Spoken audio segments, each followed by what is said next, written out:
sini kami akan memberikan penyuluhan terkait obesitas dan overweight. Next. Nah, sebelumnya tentunya adik-adik pasti pengen tahu nih apa itu obesitas. Nah, sini kita akan menjelaskan obesitas. Obesitas dan overweight adalah kondisi di mana tubuh kita kelebihan atau penumpukan lemak yang berlebihan. Nah, tentunya kita sebagai seorang remaja, kalian terkhususnya harus menjaga berat badan agar menjaga berat badan untuk ideal, nah berfungsi sebagai kesehatan jangka panjang. Next. Nah, apa sih Kak penyebab terjadinya obesitas dan overweight? Nah, di sini Kakak ada 4, yaitu pola makan tidak sehat atau makan yang banyak mengandungnya lemak. Yang kedua, kurangnya aktivitas fisik seperti kalian tidak jogging atau lari kecil ataupun olahraga dan lain sebagainya. Yang ketiga adalah faktor genetik ataupun lingkungan. Yang keempat yaitu ada pengaruh teknologi dan gaya hidup tidak sehat. Next. Nah, di sini Kakak ada 3 dampak obesitas pada kesehatan. Yang pertama, risiko penyakit jantung dan diabetes meningkat, gangguan psikologis atau stres. Yang ketiga, menghambat pertumbuhan dan aktivitas sehari-hari. Next. Nah, gimana sih Kak cara mengatasi obesitas? Pasti kan kalian bertanya-tanya nih. Nah, di sini Kakak ada 4 poin. Yang pertama, kalian harus konsumsi makanan yang sehat. Yang kedua, kalian harus melakukan aktivitas fisik yang cukup. Dan yang ketiga, kalian harus mengurangi konsumsi makanan yang cepat saji. Yang keempat, menjaga keseimbangan antara asupan dan pengeluaran energi. Next. Nah, di sini Kakak juga ada 4 poin cara mengatasi obesitas. Nah, yang pertama, kalian harus berkonsultasi terlebih dahulu kepada ahli gizi ataupun dokter. Yang kedua, kalian harus menetapkan target penurunan berat badan yang kalian inginkan. Tentunya penurunan berat badan yang ideal. Yang ketiga, kalian harus mengubah gaya hidup tidak sehat seperti kalian tidak boleh konsumsi makanan yang cepat saji atau junk food. Yang keempat, kalian harus meningkatkan aktivitas secara sedikit demi sedikit, itu bertahap. Next. Nah, di sini Kakak ada piramida gizi seimbang. Yang pertama yaitu karbohidrat. Nah, sumber karbohidrat itu adalah makan-makan pokok seperti nasi, roti, umbi-umbian, gandum dan lain sebagainya. Yang kedua yaitu ada protein. Di sini ada 2 proteinnya, protein hewani dan protein nabati. Protein nabati yaitu tempe, tahu, oncom dan lain sebagainya. Protein hewani yaitu ada udang, ikan, daging dan lain sebagainya. Nah, ada sayur dan buah. Di sini untuk sayur-sayuran itu terutama sayur-sayuran hijau ya. Nah, yang terakhir itu ada air. Nah, konsumsi cairan yang cukup agar kalian tidak terjadinya dehidrasi. Next. Nah, di sini Kakak bisa menyimpulkan 3. Yang pertama, kalian harus menjaga berat badan ideal, yaitu gunanya untuk kesehatan jangka panjang.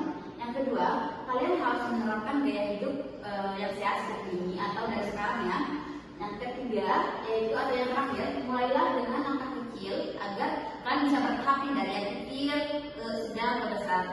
Nah, next. Nah, itulah yang bisa Kakak memberikan penyuluhan terkait materi obesitas dan overweight. Di sini tentunya adik-adik pasti kepo banget kan, ingin bertanya.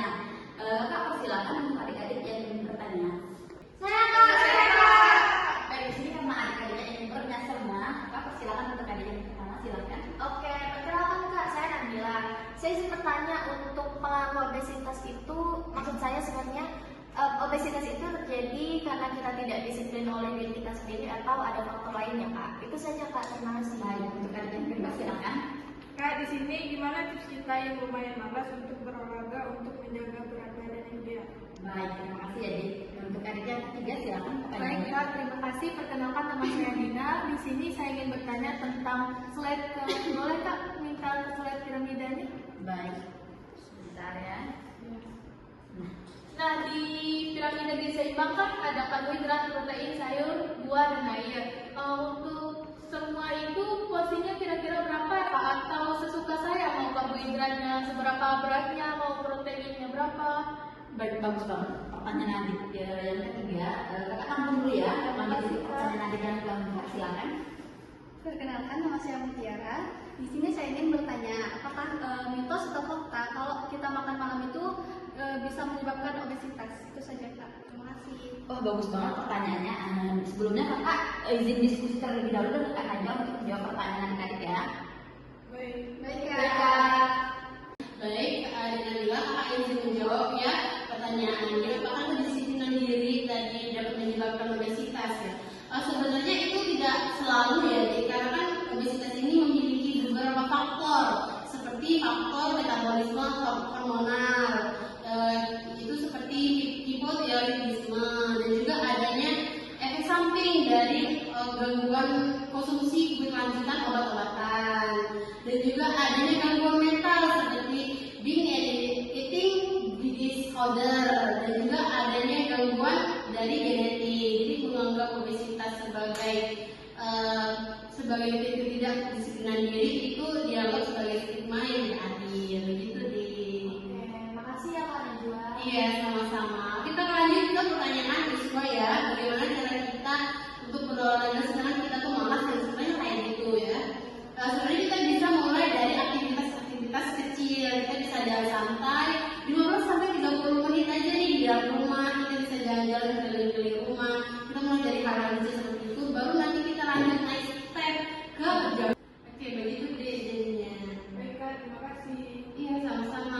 Untuk pertanyaan selanjutnya akan dijelaskan oleh Kak Linda. Silakan Kak Linda. Baik, di sini kakak akan menjawab pertanyaan dari adik yang ketiga sama yang keempat ya. Nah, tadi adik yang ketiga nanyanya, Kak, berapa sih konsumsi sehari-hari kan? Nah, di sini untuk karbohidratnya yaitu kita konsumsi 3 sampai 4 porsi. Yang kedua ada protein, kita harus konsumsi 2 sampai 4 porsi. Yang ketiga ada sayur yaitu 1/4 porsi, 1 sampai 4 porsi. Dan yang ketiga ada buah 2 sampai 3 porsi. Dan untuk minumannya atau cairannya air putih yaitu kita harus konsumsi minimal 18 per hari atau 2 liter ya. Nah, untuk pertanyaan adik yang keempat ya tadi bertanya apakah benar jika konsumsi makan di malam hari akan menyebabkan terjadi obesitas? Nah, makan malam ini tidak menyerta terjadinya obesitas jika porsi mutiara itu tidak berlebihan. Nah, tentunya mutiara itu kalau ingin makan malam harus kurangi konsumsi makanan yang tinggi lemak atau tinggi karbohidrat dan tingkatkan makanan yang tinggi protein, serat dan vitamin seperti itu. Baik, Kak. Terima kasih. Sama-sama.